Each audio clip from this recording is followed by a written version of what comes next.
Alhamdulillah wassalatu wassalamu ala Rasulillah Sayyidina Muhammad ibn Abdillah wa ala alihi wa sahbihi wa man tabi'ah. Amma ba'du, faqala al-musannifu wa muallifu rahimahullahu ta'ala wa nafa'ana bi'ulumihi amin ya rabbal alamin. Rabbana zidna ilman nafi'an wa fahman wa alhiqna bis-salihin. Rabbi shrah li sadri wa yassir li amri wahlul 'uqdatam min lisani yafqahu qawli.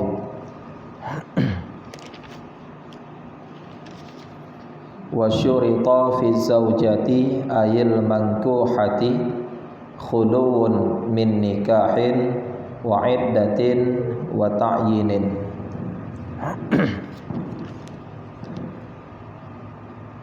Jadi pada pertemuan sebelumnya dikatakan bahwa rukun-rukun nikah itu terdiri daripada 5. Yang pertama adalah istri, dan yang kedua suami, calon suami.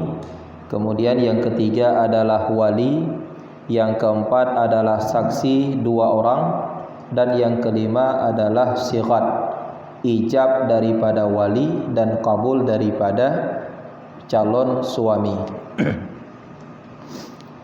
Kemudian syarat untuk bagaimana ketentuan-ketentuan sighat, ijab dan kabul itu telah kita sampaikan pada pertemuan sebelumnya. Sekarang kita masuk syarat istri. Apa syaratnya sah si perempuan itu menjadi calon istri? Wasyurita, dan disyaratkan pada calon istri, artinya perempuan yang akan dinikahi, akan sunyi daripada nikah dan iddah daripada selainnya laki-laki. Jadi mau menikahi seseorang perempuan, syaratnya perempuan itu sunyi daripada ikatan nikah atau sunyi daripada iddah daripada laki-laki lain. Jangan dinikahi istri orang, jangan dinikahi perempuan yang baru saja diceraikan sebelum lalu iddahnya. Dan disyaratkan lagi mentakyinkan baginya si perempuan. Jadi wali di saat mengijab, di saat ijab nikah, dia harus takyinkan, tentukan siapa perempuan yang akan dia nikahkan.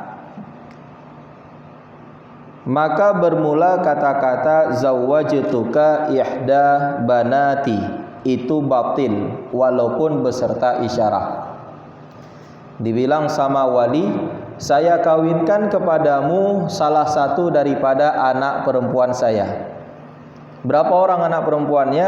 Pastinya lebih dari 1, 2, 3, 4, pokoknya lebih dari 1. Saya kawinkan untukmu salah satu dari anak perempuan saya yang ini.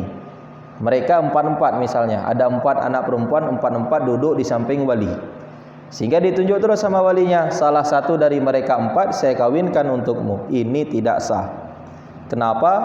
Karena tidak tertakyin siapa perempuan yang akan dinikahkan. Kata-kata salah satu terbenar kepada 4-4-nya. Nah, jadi perkataan wali yang seperti itu batil walaupun beserta isyarah.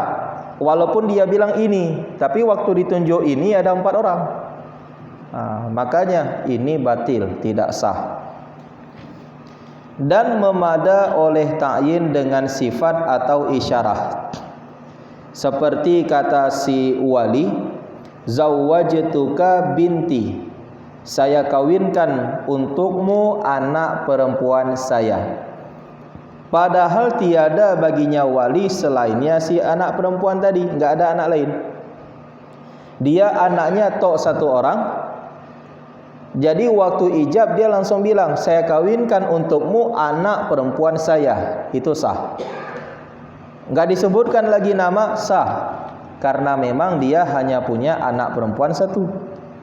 Nah, jadi dengan dia sifatkan, dia bilang anak perempuan saya, maka nikahnya sah. Atau dia bilang, saya kawinkan akan kamu akan si perempuan yang ada di rumah saya, padahal tiada di rumahnya kecuali padahal tiada di rumahnya selain si perempuan tersebut. Yang ada di rumah toh anak perempuan dia. Yang ada di rumah anak perempuan daripada wali. Nah, jadi wali enggak bilang saya kawinkan untukmu anak perempuan saya, enggak.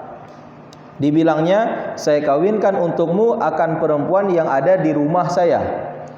Kebetulan perempuan satu-satunya yang ada di rumah wali tersebut adalah anak dia. Itu sah juga.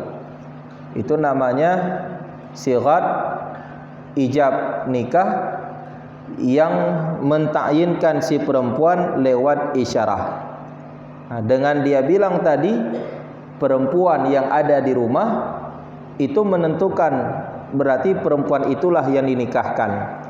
Dan ternyata memang iya, perempuan yang ada di rumah itu adalah anak dia sendiri. Nah, kalau kebetulan itu bukan anak dia, tidak sah nikah karena dia bukan walinya. Nah, wa in sammaha bi ghairi ismiha fil kulli. Walaupun si wali menyebutkan nama dengan selain nama si perempuan pada tiap-tiap contoh tadi. Nah, dia bilang, saya kawinkan untukmu anak saya Fatimah. Kebetulan nama anaknya bukan Fatimah. Siapa nama anaknya? Aisyah. Tapi memang dia enggak ada anak perempuan lain. Anak perempuan tok satu. Siapa? Aisyah. Tadi wali waktu bilang, saya kawinkan untukmu anak perempuan saya Fatimah. Nah, waktu dibilang anak perempuan saya, itu udah sah nikahnya. Dibilang Fatimah namanya salah, enggak apa-apa. Yang penting tadi dia enggak ada anak perempuan lain, tok satu anak perempuannya. Dengan dia bilang anak perempuan saya, walaupun salah disebutkan nama, itu nikah sudah sah. Nah, dengan sebalik dia kata, saya kawinkan akanmu akan Fatimah, sekalipun adalah nama anak perempuannya itu Fatimah, kecuali jika dia meniatkan akan anaknya. Jadi walinya waktu ijab nikah bilang, saya kawinkan untukmu, saya nikahkan untukmu Fatimah. Udah itu aja, dengan mahar sekian. Saya kawinkan untukmu Fatimah, itu enggak sah nikah. Walaupun nama anak perempuannya Fatimah, tapi dia enggak bilang anakku, karena Fatimah itu terbenar ke orang lain. Saya kawinkan untukmu Fatimah. Fatimah ramai orang yang namanya Fatimah. Tapi kalau dia bilang saya kawinkan untukmu anakku, walaupun salah bilang nama, sah, nikah tetap sah.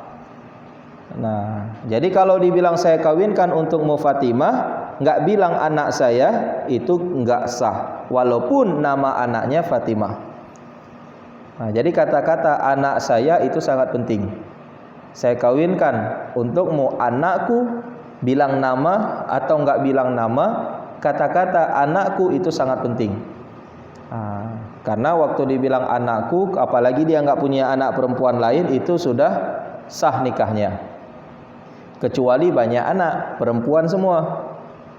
Jadi kalau banyak anak perempuan itu enggak sah dengan dibilang anakku, payah tambah siapa namanya. Dan namanya enggak boleh salah. Tadi boleh salah nama kalau memang tok anak perempuan dia satu orang, enggak ada lain. Anak perempuan namanya Aisyah satu saja, tapi waktu akan nikah dia bilang saya kawinkan untukmu anak perempuan saya Fatimah. Nah, itu Fatimah tersalah, tapi dengan dibilang tadi anak perempuan saya, karena dia enggak ada anak perempuan lain, nikah sudah sah, ijab sudah sah. Cuman walaupun demikian, kalau kita sekarang seandainya dibuat seperti itu kan enggak tenang hati juga. Akhirnya wali ulang balik ijab. Kemudian dari pihak suami juga, kalau tadi sudah terlanjur kabul, ulang balik kabul. Itu gimana? Boleh diulang, tapi sebenarnya enggak diulang lagi, nikah sudah sah. Diulang biar lebih enak, biar semuanya satu paham bahwa ikatan nikahnya betul-betul sudah sah. Jangan nanti ada sebagian bilang, oh itu enggak sah nikah. Kenapa? Dia bilang anakku, tapi namanya salah. Nah, takut nanti ada saksi yang tidak mengerti tentang hukum.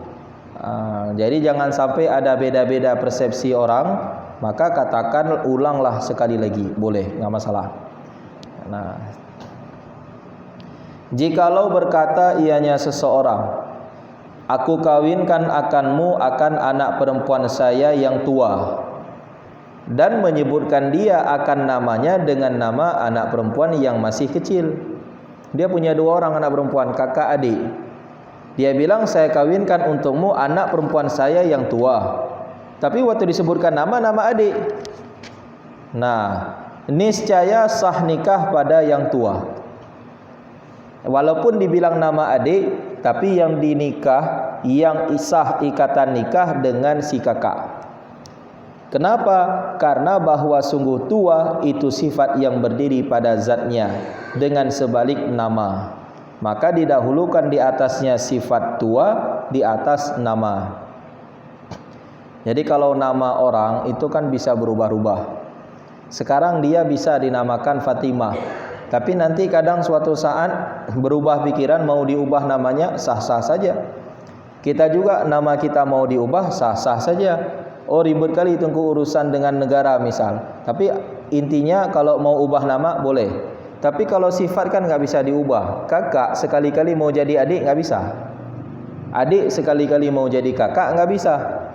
Jadi karena tadi dibilang saya nikahkan untukmu anak perempuan saya yang tua, disebutkanlah nama dengan nama adik. Itu yang sah nikah kepada kakak yang tua. Nah, yang dipegang adalah sifat. Adapun nama itu dianggap tersalah semata. Nah, kemudian jikalau berkata ianya seseorang, aku kawinkan akanmu akan anak perempuanku Khadijah. Lalu nyata Khadijah itu cucu dia, anak perempuan daripada anak laki-lakinya, cucu. Dia bilang saya kawinkan untukmu, saya nikahkan untukmu anak perempuan saya, namanya Khadijah. Ternyata Khadijah itu bukan anak perempuan, tapi anak perempuan dari anak laki-laki, cucu dia. Sah niscaya sah nikahnya.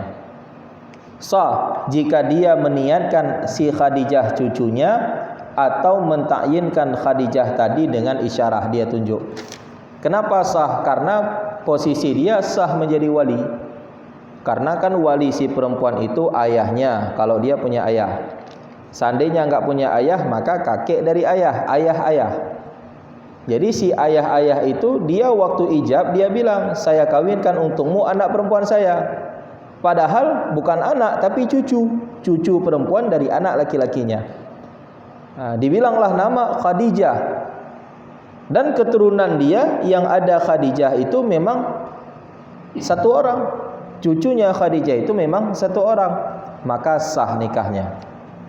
Nah, sah kalau memang dia isyarahkan dan dia niatkan, dia takyinkan Khadijah tersebut adalah cucu.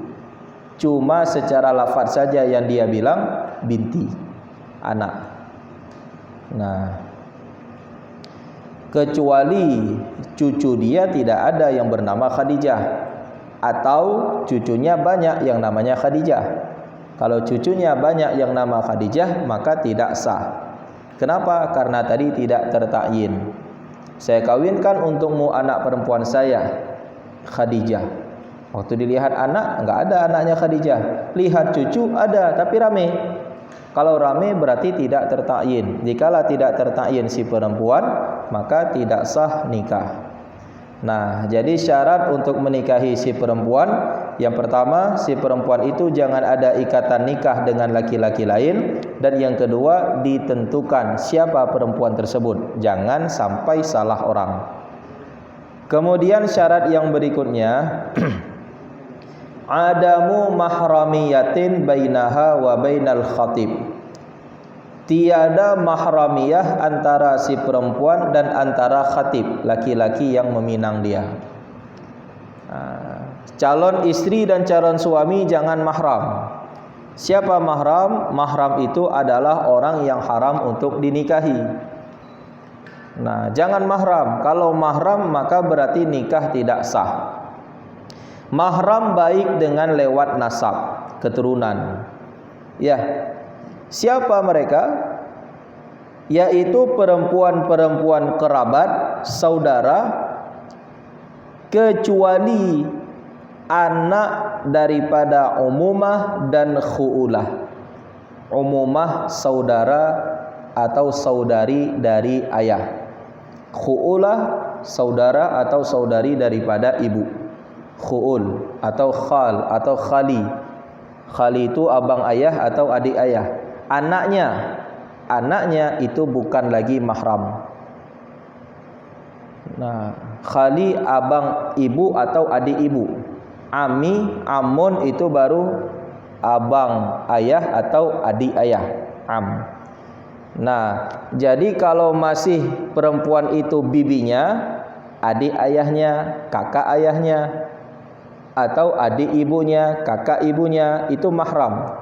Anak mereka, dia punya paman, pamannya punya anak sepupu dengan dia, itu bukan lagi mahram.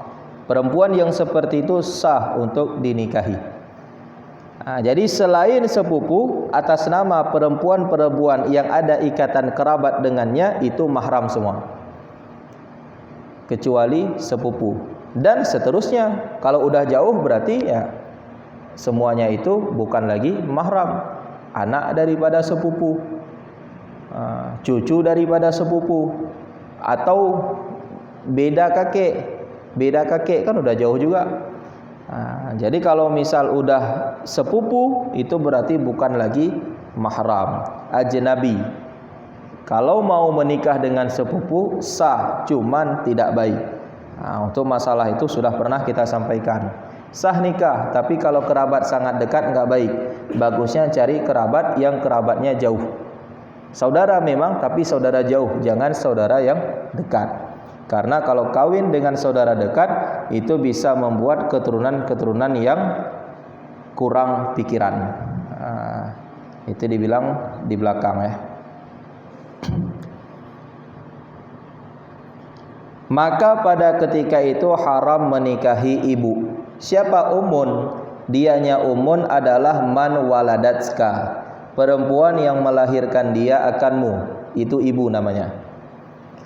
Atau melahirkan dia akan siman yang melahirkan dia akanmu, laki-laki atau perempuan. Nenek itu dikira ibu juga, itu haram untuk kita nikah. Nenek itu melahirkan ayah kita, yang lewat ayah kita lahir kita. Nenek itu melahirkan ibu, nenek lewat ibu. Yang mana dengan ibu lahirlah kita. Nah, jadi orang-orang yang menjadi sebab lahirnya kita lewat mereka, itu dianggap ibu. Sekalipun ke atas, haram bagi kita untuk menikahi mereka. Kemudian bintun, anak perempuan. Siapa itu bintun? Man waladataha, anak perempuan yang kamu lahirkan akan dia. Nah, berarti anak daripada si ayah, itu enggak boleh. Atau waladata mau waladaha, kamu lahirkan akan orang yang orang itu melahirkan si anak perempuan. Posisinya kita kakek. Zakarangkana au untha, kakek lewat ayahnya atau kakek lewat ibunya. Jadi kakek dari ayah, lewat kakek lahir ayah, dari ayah lahirlah anak perempuan. Nah, ini si kakek haram untuk menikahi cucu perempuannya. Lewat ibu gimana? Sama juga. Si kakek yang yang lewat kakek lahir ibu, dari ibu lahir si anak perempuan. Nah, ini kakek dari pihak ayah atau kakek dari pihak ibu haram untuk menikahi anak perempuan tadi atau cucu mereka ya. La makhluqatan mimma izinah, tiada haram anak perempuan yang terjadi daripada air zinanya seseorang. Tadi kan yang dikatakan dengan anak perempuan adalah orang yang lahir gara-gara kita, dengan sebab kita. Kecuali lahirnya lewat zina. Kalau dengan lewat zina itu enggak mahram, sah nikah. Ayah zina bagi si anak tadi. Jadi laki-laki berhubungan zina dengan perempuan, lahir anak. Anak ini dibangsa kepada ibu, tidak dibangsa kepada ayah. Ayahnya kalau mau kawin dengan si anak sah. Kalau lahir anak laki-laki, anak laki-laki ini bolehkah kawin dengan ibunya? Enggak boleh. Anak zina dibangsa ke ibu, tidak dibangsa ke ayah. Kalau anak zinanya laki-laki, tetap enggak sah dia kawin sama ibunya. Anak zina perempuan sah kawin dengan ayahnya. Nah, iya. Jadi kenapa demikian ya? Kenapa bisa beda? Kenapa tidak disamakan terus? Kalau memang anak laki-laki, kalau memang anak perempuan boleh kawin sama ayahnya, berarti anak laki-laki maunya kan boleh juga kawin sama ibunya. Kenapa? Karena ayah dengan ibu sama-sama berzina. Lantas hukumnya kenapa berbeda? Alasan perbedaannya itu adalah sesungguhnya anak perempuan dia itu berpisah daripada si laki-laki yang berzina, padahal keadaan si anak perempuan dikala itu adalah mani kotor yang tidak diperdulikan dengannya. Waktu keluar si perempuan itu daripada si laki-laki, dia itu berupa mani kotor. Kenapa kotor? Karena berhubungan bukan dengan jalan yang halal. Yang mana habis keluar mani nggak diopen lagi. Dia itu waktu keluar daripada si laki-laki dalam keadaan mani kotor. Sedangkan lahir dari perempuan anak yang sempurna, insan yang kamil. Keluar daripada si ibu, walaupun anak laki-laki yang keluar, enggak sah kawin sama ibu. Anak zina bangsa ke ibu. Anak zina tidak bangsa ke ayah. Kenapa? Karena dia waktu keluar dari ayah berupa mani kotor. Adapun mereka waktu keluar dari ibu berupa insan yang kamil. Maka karena itulah beda hukumnya. Dia tetap dibangsa kepada ibu, tapi tidak dibangsa kepada ayah. Itu bukan ayahnya. Jadi kalau dia mau menikah sama si laki-laki itu sah. Nah, laki-laki itu bisa enggak menjadi wali bagi anak zinanya? Tidak sah. Tidak bisa menjadi wali. Oh, walaupun nanti dia udah kawin sama ibu nih. Si laki-laki itu ayah zina. Ayah haram bagi si perempuan. Dia kawin sama mama si perempuan ini, sama ibu si perempuan ini. Setelah mereka menyesal, mereka bertobat, akhirnya mereka menikah. Tetap itu bukan ayah kandung. Ayah tiri. Ayah tiri tidak bisa menjadi wali. Tapi kalau posisinya sudah menjadi ayah tiri, itu sudah haram nikah. Haramnya lewat musaharah. Karena dia sudah menikah dengan ibu, haram bagi dia untuk menikah dengan anak selama-lamanya. Sama halnya seperti orang yang sudah menikah dengan anak, tidak bisa lagi menikah dengan ibu dari si anak, mertua. Menantu mau nikah sama mertua, nggak bisa. Walaupun udah cerai dengan anaknya, tetap nggak bisa. Selama-lamanya haram. Jadi kalau laki-laki sudah menikahi seseorang ibu, anak dari ibu mahram selama-lamanya. Walaupun mahram selama-lamanya, karena ini ayah zina, dia ini bukan wali bagi si anak perempuan. Nah, kemudian yang menjadi mahram lagi adalah ukhtun, saudara perempuan, bintu akhin, anak perempuan daripada saudara laki-laki, keponakan. Atau bintu ukhtin, anak perempuan dari saudara perempuan, keponakan. Itu mahram. Nah, dan ammah saudara perempuan daripada ayah, dan khalah adalah saudara perempuan daripada ibu. Nah, sampai di sini dulu. Ada yang bertanya?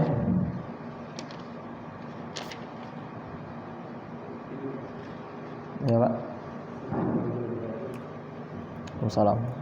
Selama ini banyak yang terjadi antara istri orang menikah dengan suami orang. dia belum cerai. Status suami dia sah dan suami dari pihak orang juga masih sah. Tapi dia tetap menikah. Kalau laki-laki nggak masalah dia berada dalam ikatan nikah dengan perempuan lain selama tidak lebih daripada 4 perempuan. Adapun perempuan itu syarat baru sah menikah si perempuan itu mesti sunyi daripada nikah daripada laki-laki lain. Kalau statusnya dia masih istri orang, tidak sah dia menikah dengan orang lain. Oh, statusnya dalam masa iddah, tidak sah juga. Dia sudah diceraikan, si perempuan itu sudah diceraikan oleh suaminya, tapi masih dalam masa iddah, 3 quru, 3 kali masuk dalam suci. 3 kali masuk dalam suci, kalau dia masih berhalangan, siap halangan masuk suci 1 quru, siap halangan masuk suci 2 quru, siap halangan masuk lagi suci 3 quru, baru dia itu lewat iddah. Lewat iddah baru bisa nikah lagi si perempuan itu dengan laki-laki lain. Masih dalam iddah tidak bisa. Jadi kalau nikah juga ya nggak sah, nggak sesuai dengan ketentuan. Itu syarat itu penting. Syarat itu kalau tidak ada maka tidak sah ibadat. Sama kayak kita sholat tapi nggak ada syarat sholat. Apa syarat sholat? Salah satunya hadap kiblat, menutup aurat, berwudu, suci tempat, suci pakaian, suci badan.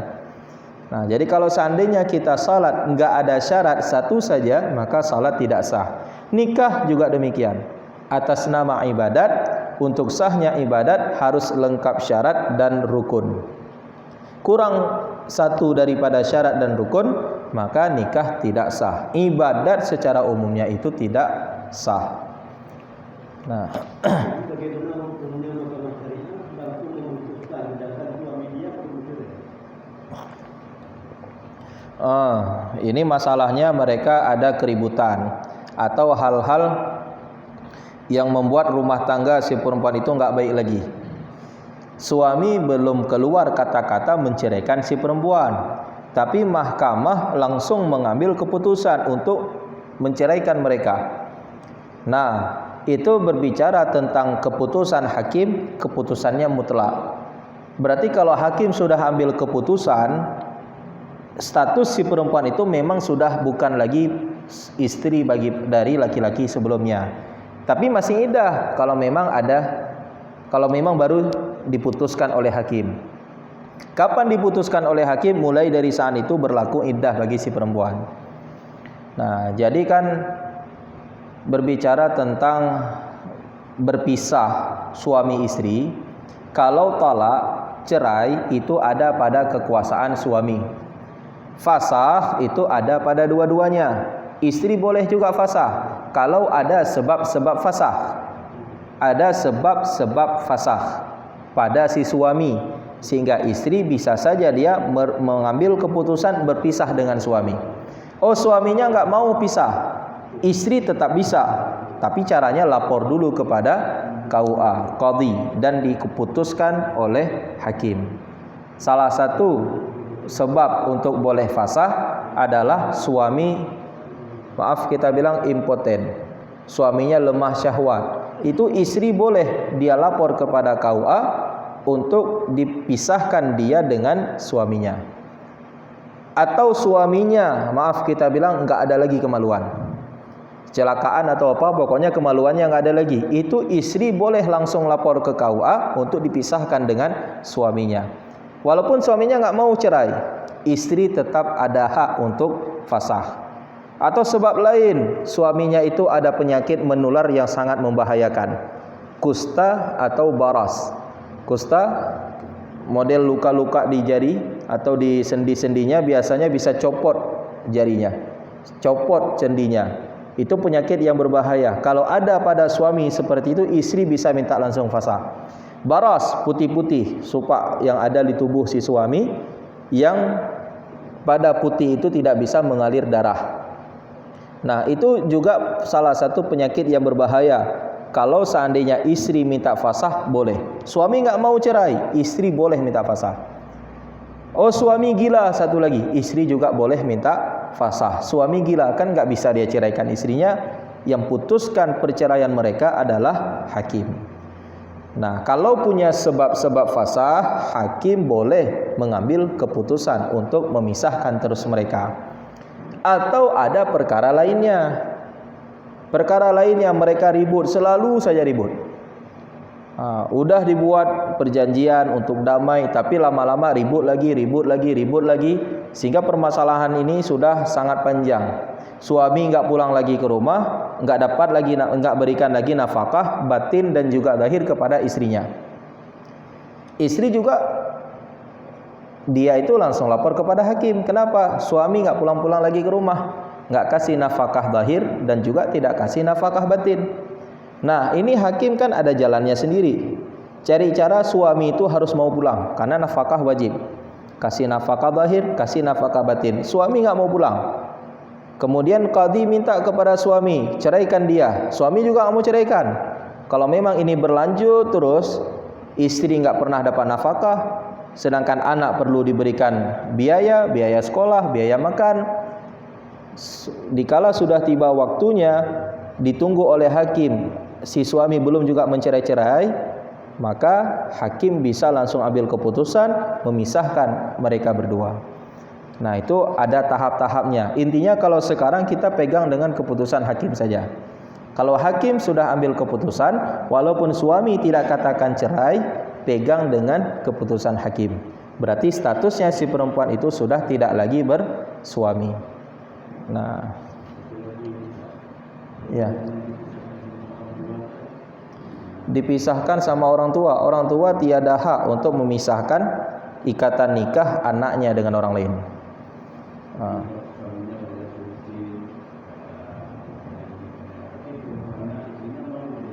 Ya. Nah, jadi kan anak perempuan kawin dengan laki-laki, waktu kaya makmur, ayahnya senang, ayah si perempuan senang. Tapi waktu laki-lakinya jatuh miskin, hidupnya susah, ayahnya juga ikut susah, ayah si perempuan. Akhirnya si ayahnya ambil keputusan untuk anaknya perempuan pisah saja dengan laki-laki itu. Ayah enggak ada wewenang untuk memisahkan ikatan nikah anak perempuannya dengan laki-laki lain.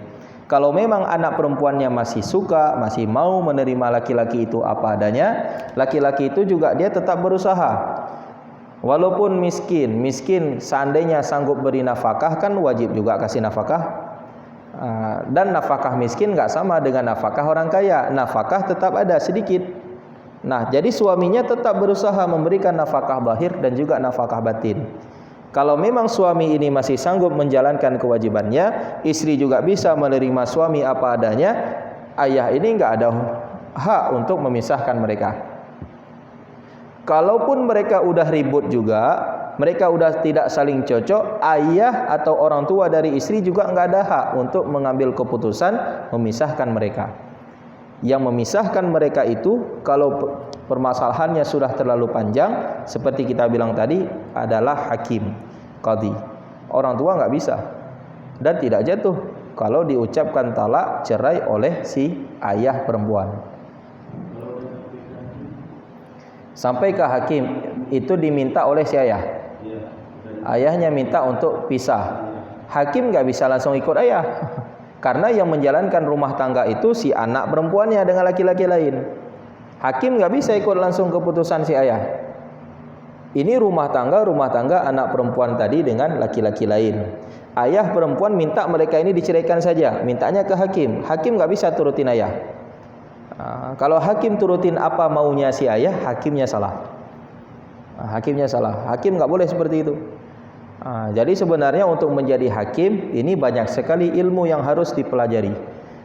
Karena kalau hakim itu salah dalam mengambil keputusan, salahnya kenapa? Karena dia kurang ilmu, maka hakim itu berdosa. Kalau dia merasa tidak punya kapasitas menjadi hakim, haram baginya untuk menjadi seorang hakim.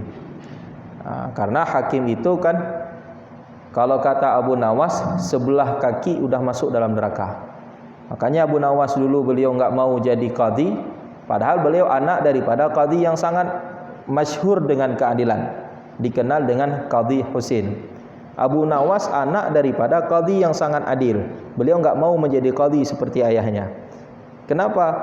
Karena berdasarkan satu riwayat, beliau pernah waktu ayahnya mau mati, ayahnya berwasiat dengan beliau jangan mau menjadi qadhi. Itu wasiat dari ayah. Kemudian waktu meninggal ayah, dalam riwayat yang lain dibilang bahwa Abu Nawas mencium ada bau tidak sedap daripada telinga si ayah. Padahal ayahnya itu sangat adil, terkenal adil. Tapi bisa jadi dalam mengambil keputusan ada kesalahan yang dijalankan. Ada keputusan yang mungkin salah di mata Allah, walaupun di mata manusia itu baik. Nah, memang untuk menjadi hakim, menjadi qadhi itu sangat sulit, sangat payah. Cuman kalau memang ada yang mau, silahkan.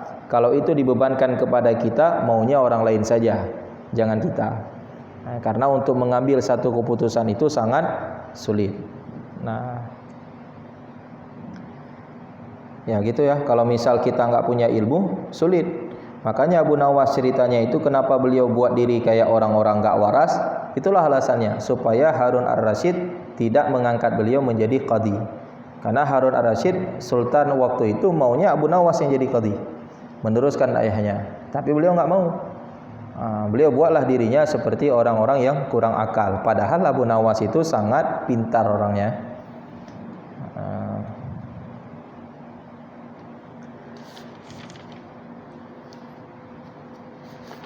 Nah, kemudian mahram lagi, haram perempuan yang dinikahi itu dengan sebab ridha. Ridha artinya gara-gara menyusui. Kalau tadi di belakang gara-gara keturunan, ini gara-gara ridha menyusui. Laki-laki itu adalah anak susu daripada si perempuan tersebut. Perempuan itu dulu waktu laki-laki ini masih kecil pernah menyusui si laki-laki ini. Berarti ibu susu. Ibu susu haram menikah dengan anaknya. Sekarang yang haram apakah dengan si ibu saja atau dengan nasab-nasab si ibu yang lainnya? Nasab-nasab si ibu yang lainnya juga haram. Si ibu punya anak perempuan. Anak perempuannya itu haram untuk kita nikahi kalau kita anak ridha dari ibu tadi. Anak perempuannya haram, saudara perempuan dari ibu haram. Pokoknya sebagaimana haram secara nasab, begitu juga haram dengan lewat ridha. Nah, jadi ridha yang membuat haram nikah itu adalah sampai susu daripada seorang perempuan, yang mana perempuan itu telah sampai usia haid minimal 9 tahun. Perempuan itu usianya sudah minimal 9 tahun, dia punya susu misal, walaupun setetes ataupun bercampur dengan selain susu walaupun sedikit, susunya itu masuk ke dalam rongga bayi yang masih kecil, yang belum sampai 2 tahun. Nah, jadi kalau ada susu dari seorang perempuan masuk ke dalam mulut bayi yang belum sampai 2 tahun, dan masuknya itu yakin sebanyak 5 kali, masuknya sebanyak 5 kali, maka laki-laki atau anak itu sudah dianggap anak ridha, anak susu. Jadi masuk air susu daripada perempuan kepada bayi yang bayinya belum sampai 2 tahun. Kalau air susu itu masuk dalam mulut anak yang sudah lebih dari 2 tahun, itu bukan anak ridha namanya. Baru ridha belum sampai 2 tahun, dan masuknya itu sampai 5 kali. 5 kali ini hitungannya gimana? Sekali puas. Ukuran si anak habis dia minum berpaling. Kalau dia belum berpaling, walaupun berkali-kali teguk, itu nggak masalah, dikira 1. Seandainya si anak lagi dia terima susu dari ibunya, ya, teguk sekali, 2 kali, 3 kali, banyak teguknya sampai dia berpaling, dia merasa puas, itu baru dianggap sekali. Kemudian dia susu lagi sampai berpaling, dia merasa puas, dianggap 2 kali. Sampai 5 kali si anak itu merasa puas daripada disusui oleh ibu susunya, baru dianggap si anak itu adalah anak ridha. Haram dia untuk menikah dengan ibu susunya dan nasab keturunan daripada ibu susunya. Sama kayak haram dengan nasab tadinya. Nah, gitu dia. Setetes.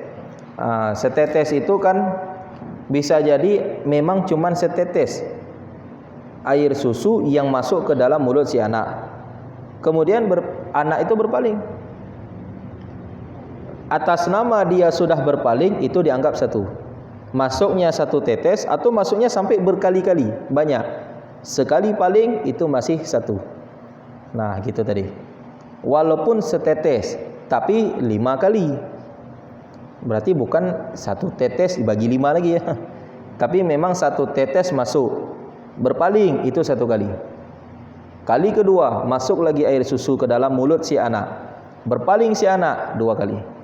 Kejadiannya terulang sampai 5 kali, barulah dianggap anak itu adalah anak ridha. Nah, kemudian yang terakhir mahram bil musaharah, atau kalau bahasa kita secara besanan. Dikala kita menikahi seorang anak perempuan, maka ibu dari perempuan itu haram bagi kita bil musaharah. Dikala kita menikahi seorang ibu, ibu itu duluan punya anak perempuan, maka anak perempuannya juga haram untuk kita nikahi, haram bil musaharah. Itu mahramnya apakah sementara? Enggak, mahramnya itu selama-lama. Selama-lama. Jadi bisa enggak kita berkhulwah dengan mertua kita? Bisa. Apa alasannya? Hikmahnya apa? Apa hikmahnya sehingga kita bisa mertua kita itu menjadi mahram kita selama-lama? Hikmahnya adalah mudah kita untuk berkomunikasi dengan mertua dikala ada kelakuan-kelakuan istri yang perlu kita bicarakan dengan mertua. Karena kalau udah gimana-gimana istri, jalan keluarnya kita bicarakan dulu dengan mama si istri kita. Bicarakan dulu dengan mertua. Seandainya mertua itu enggak mahram dengan kita nggak bisa berdua-duaan, mesti ada orang lain, sulit juga. Kita payah kalau misalnya mama istri kita sendiri waktu salaman mesti pakai lapi, sedangkan kita sering ketemu, orang dia udah jadi orang tua kita juga. Nah, makanya karena biar mudah untuk berkomunikasi dengan ibu mertua, dalam syariat itu dibolehkan, itu diharamkan untuk menikah. Artinya kalau sudah menjadi mahram, boleh berkhulwah, berdua-duaan saja dengan ibu mertua. Nah, ini masuk berduaan itulah kadang nanti ada hal istri yang mau dibicarakan oleh suami kepada ibu mertuanya, mudah. Ya gitu. Jadi mahram bil musaharah ini juga mahram selama-lama. Ada satu lagi mahram namanya mahram jam'i. Mahram untuk menghimpun. Enggak selama-lamanya. Seperti menikahi seorang perempuan kemudian menikahi adik dari perempuan itu, adik kandung. Ini haram memang, tapi haramnya itu enggak selama-lama. Bolehkah kita menikahi adik ipar? Boleh, dengan catatan pisah dulu dengan kakaknya. Kita gabung dua-dua enggak bisa. Pisah dulu dengan si kakak baru boleh kawin dengan adik. Itu haram himpun. Haramnya tidak bersifat selama-lama. Karena haram tidak bersifat selama-lama, kalau kita salaman dengan adik ipar tetap mesti pakai lapi. Mesti pakai pembatas. Tidak boleh bersentuhan kulit dengan kulit. Kan mahram, kan adik ipar sendiri. Iya, mahram, tapi mahramnya enggak bersifat selama-lama. Itu mahram sementara karena kita lagi sama kakaknya. Kalau kakaknya mati, meninggal, kita bisa kawin sama adiknya. Beda dengan mertua, meninggal si anak nggak bisa lagi kawin dengan ibu. Begitu juga sebaliknya, meninggal ibu nggak bisa lagi kawin dengan anak. Jadi seorang laki-laki kawin sama perempuan, yang perempuan udah punya anak perempuan, duluan punya anak dari laki-laki lain. Kalau dia udah kawin dengan ibu, maka ini anak mahram selama-lama baginya. Ini anak tiri sama seperti anak kandung, diperlakukan oleh dia. Jadi kalau di rumah anak ini nggak pakai jilbab nggak masalah. Kenapa? Karena seperti anak kandung.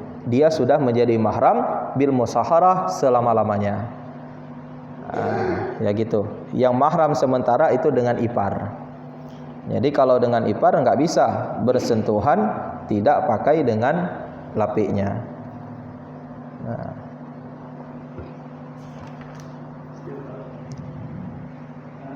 Bisa mau ucap kabul, tiba-tiba kan umatnya nggak tahu. Dan urutan dua macam. Yang satu pinjam punya kawan, yang satu urutan tanpa menyebutkan ada urutan umatnya 20, yang ada 10. Karena 10 lagi nggak cukup pinjam punya kawan untuk menutupi tadi. Yang satu macam lagi cuma 10 tapi nggak menunjukkan lagi pinjam ke orang, diam-diam aja. Jadi kan berbicara tentang mahar. Mahar itu wajib dengan sebab nikah. Wajib dengan sebab nikah. Dikala kita sudah menikahi si perempuan, sudah akad nikah, maka wajib untuk serahkan mahar. Mahar itu kalau ada disebutkan dalam akad, berarti wajib diserahkan seperti yang disebut dalam akad. Kalau enggak disebut dalam akad, yang diserahkan adalah mahar misal. Mahar misal itu lihat perempuan itu dia punya kakak, kakaknya dulu berapa mayam. Berarti segitulah kita kasih ke dia. Oh dia nggak punya kakak, dia kan punya ibu, ibunya dulu berapa mayam. Maka segitulah yang kita kasih kepadanya. Itu namanya mahar misal. Penyebutan mahar dalam akad ini sunat. Mahar itu wajib dengan sebab akad, bukan wajib disebut dalam akad. Sebut dalam akad sunat. Jadi kalau bilang saya nikahkan untukmu anak perempuan saya terima nikah anak bapak untuk saya, nggak dibilang mahar, sah nikahnya. Sebut mahar sunat. Dikala sudah sebut mahar, berarti wajib diberikan mahar sesuai yang disebut. Kalau sebut dari wali bilang terus 20 mayam, wajib kasih 20 mayam. Kasihnya 15, utang 5 mayam. Walinya bilang terus, saya nikahkan untukmu anak perempuan saya dengan mahar 20 mayam emas tunai. Datang si suami, saya terima nikah anak bapak dengan mahar 20 mayam emas tapi enggak tunai. Gimana? Sah nikahnya? Sah. Kebetulan dibuat 15 mayam. Dibilanglah 20 mayam emas tapi enggak tunai. Nah, 5 mayamnya lagi dikasih 15 mayam, 5 mayamnya lagi nyusul, enggak apa-apa. Itu masalah mahar tadi bukan salah satu syarat untuk sah nikah, tapi wajib mahar dengan sebab nikah. Sama halnya seperti wajib nafkah. Mahar seumur hidup sekali, tapi kalau nafkah setiap hari. Sama-sama itu perkara yang wajib diberikan kepada istri dengan diri akad. Setelah sah akad wajib kasih. Gitu. Jadi kalau nggak disebutkan mahar dalam akad nikah tetap sah. Jadi kalau lupa mahar gimana? Ya udah nggak usah bilang-bilang mahar. Atau bilang aja maharnya tapi nggak bilang tunai. Ya udah nggak masalah. Dengan mahar 20 mayam emas. Saya terima nikah anak bapak untuk saya dengan mahar 20 mayam emas. Udah, kayak gitu aja. Emasnya gimana? 15 mayam. Diam-diam aja, nanti sampai rumah suami kasih balik 5 mayam lagi ya. Boleh. Nah, kayak gitu. Wallahu a'lam bishawab wa ilaihil marji'u wal ma'ab. Sallallahu ala sayyidina Muhammad sallallahu alaihi wasallam. Sallallahu ala sayyidina Muhammad sallallahu alaihi wasallam. Sallallahu ala sayyidina Muhammad ya Rabbi salli alaihi wasallim.